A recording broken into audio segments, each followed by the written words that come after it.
Two guys, same age, same income, same savings. One buys a house, one doesn't. 20 years later, the gap between their net worth is life-changing. And it's not the gap you're expecting. By the end of this video, you'll know exactly how to run this math for your own life. Let's meet them. Meet Ryan and Steve. They're both 32. They live in the same mid-sized American city. They both earn $80,000 a year. And after years of responsible financial decisions, canceled subscriptions, and convincing themselves that supermarket brand cereal tastes exactly like the expensive stuff, they've both managed to save $80,000.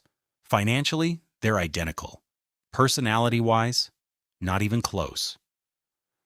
Ryan likes stability in every part of his life. He wants a plan, a place that feels permanently his, a garage for tools he may or may not know how to use, a backyard he can slowly become irrationally protective of.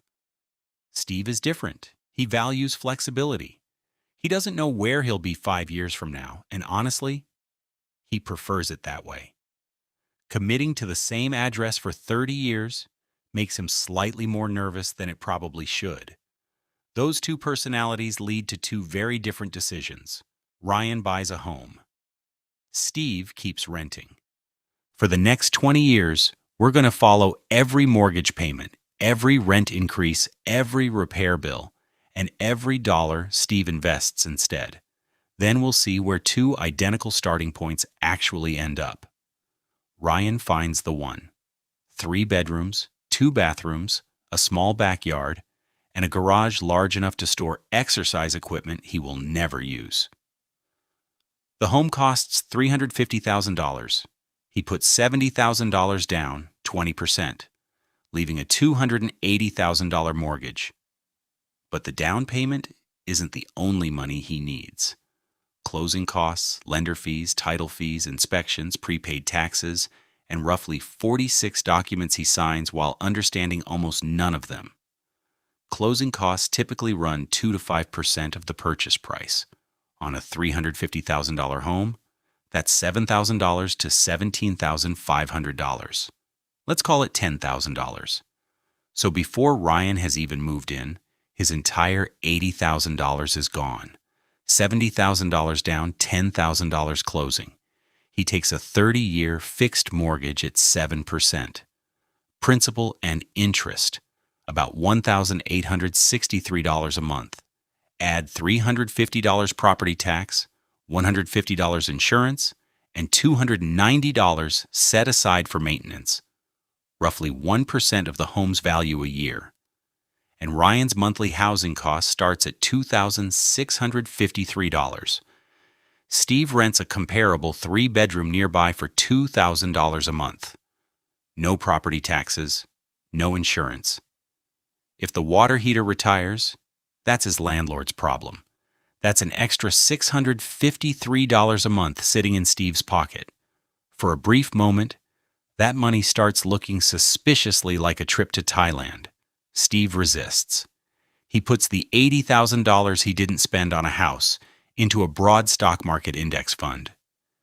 And from that point on, every dollar he saves versus renting goes in too.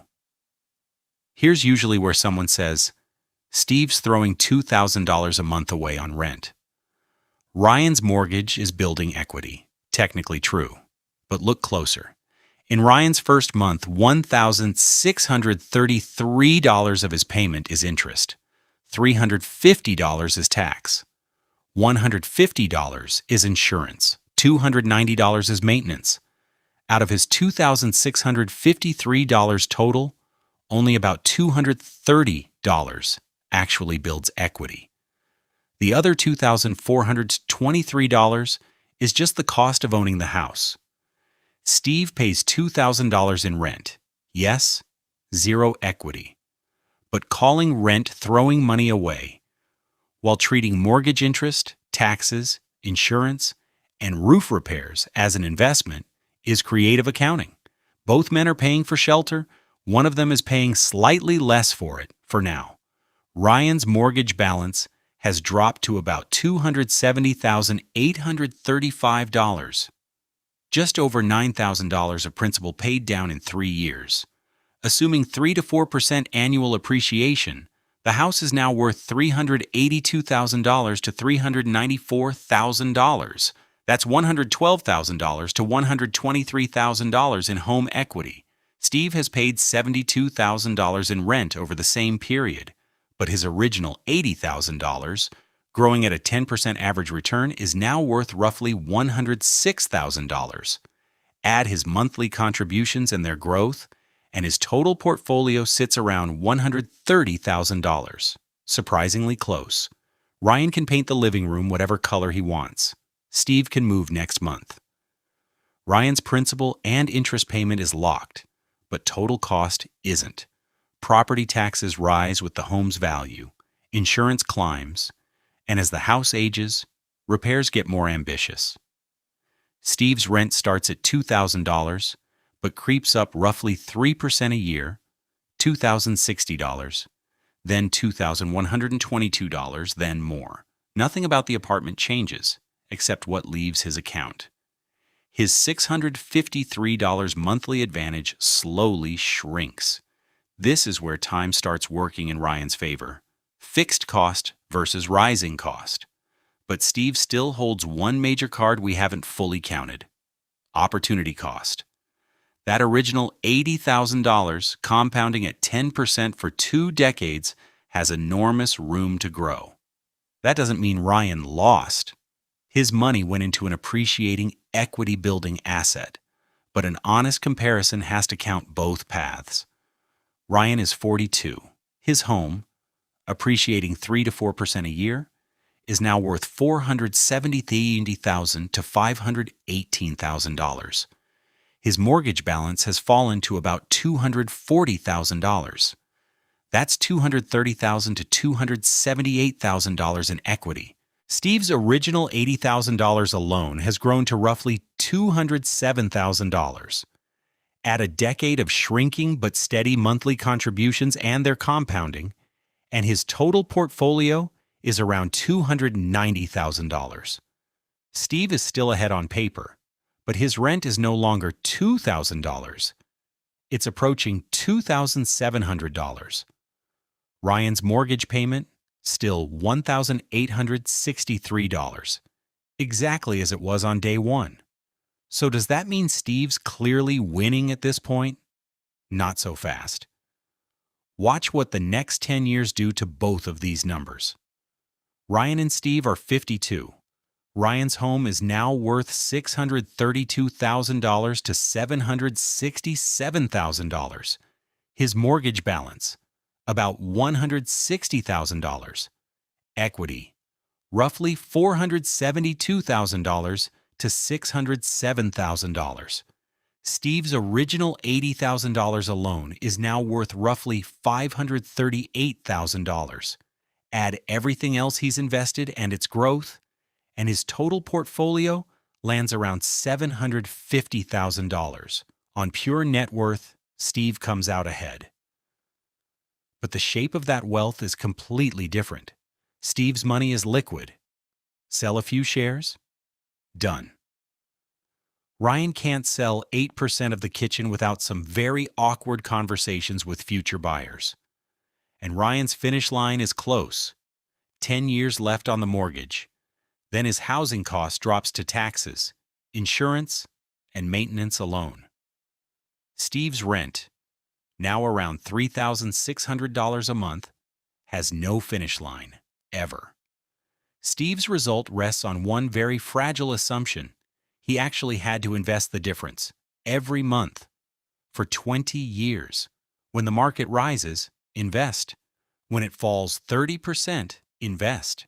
When financial news announces the end of capitalism for the 4th time that decade, invest. The spreadsheet assumes discipline. Human beings often have other plans.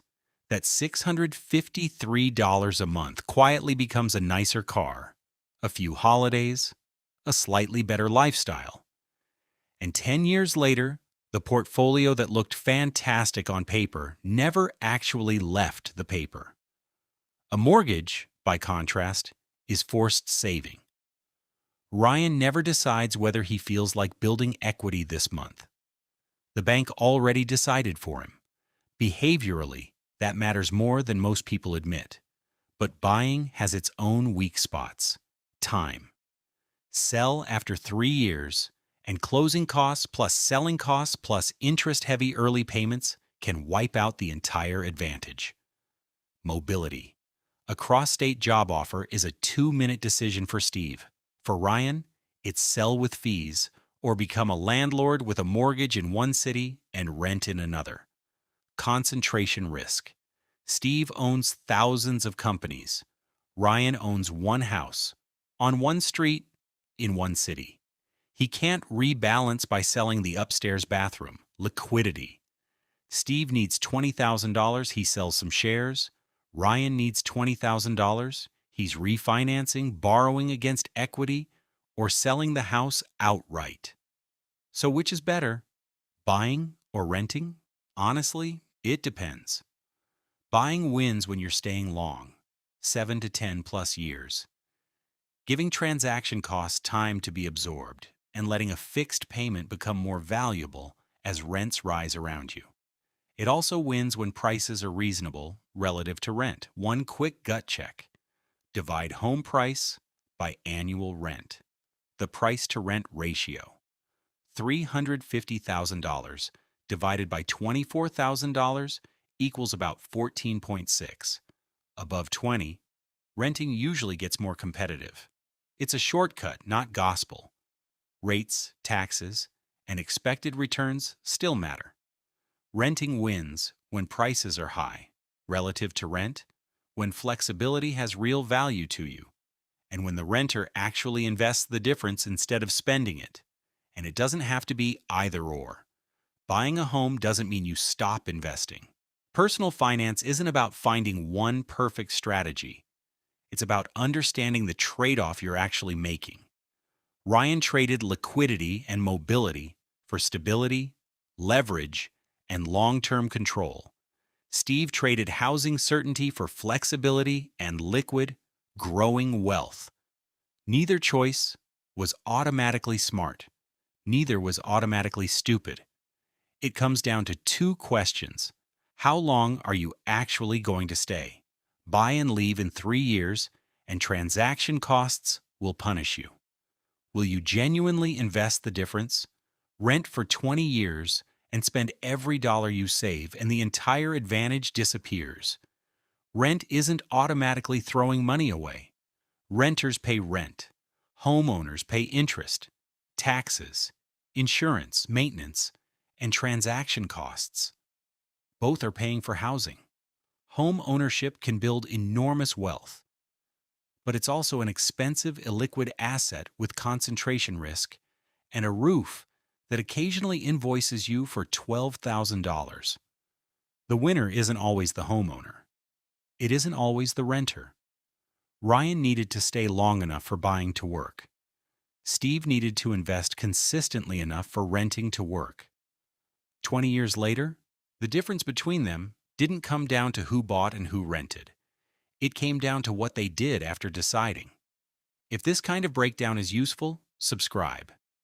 Every video on this channel runs the actual numbers instead of picking a side. One question for the comments: are you buying, renting, or waiting for interest rates and home prices to drop at the same time? If it's the third one, I admire your optimism. See you in the next one.